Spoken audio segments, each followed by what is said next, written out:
จักได้แค่ห้ำคนรอ ใครละล่าก็ได้บ่มีหำเขาเห็นมือที่คนหักกันนะ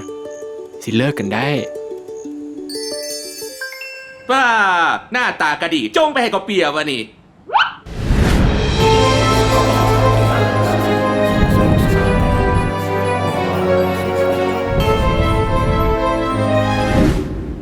เป็นนี่ยัง จักอยู่ซื่อๆก็เห็นตัวเลข เราสามารถเบิ่งเห็นมือคนที่หักกันเลิกกันได้ แต่ว่าต้องได้ดึงคนดังเราก่อน ที่หักดึงคนดังให้เขาได้บ่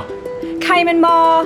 วุ้จื้อเขาหวาเคยเห็นน้ำกันตอนประถม ตอนยังน้อยเขายังแลนเล่นน้ำกันอยู่ เขาจะคือผู้ซ้ายจะคือทอมแน่หันนาที่จริงเขาเป็นพยาธิสิ้นโปงในสมอง หมอบอกว่าเขาจะมีเวลาอยู่ได้อีกบ่ดน แต่จังไหนเขากับมาพ่อหมูเกาละเขาขอไปน้ำเพลินเลยได้บอก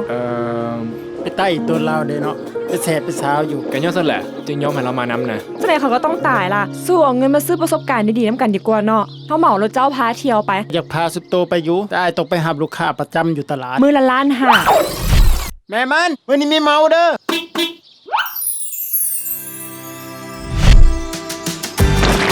อ้าวเว้ยตั้งแต่จะคบกับเมียเจ้าโดนป่านี่นะเจ้าให้จังไดนะจึงบ่เบื่อเราแล้วก็บ่เศร้าหักเรา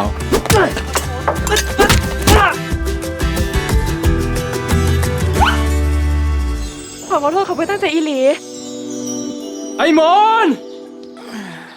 ไอ้หมอนไม่ยังนี่ ผู้ชายนี่โคตรเห็นแกโตเลยเนาะถ้ามันเบ้าแบบนี้นะแสดงว่าผู้หญิงเห็นได้คือกันเป็นบอ แต่เซตไปเพื่ออย่างหลาถ้าตั้งใจให้ทางอีกฝ่ายเจ็บนะไอ้หมอน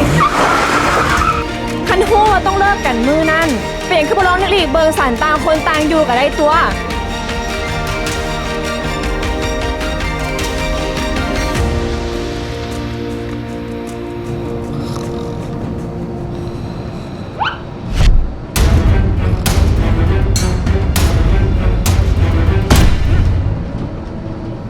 รถตกกลุ่มเมื่อกี้น่ะบ่มีหยัง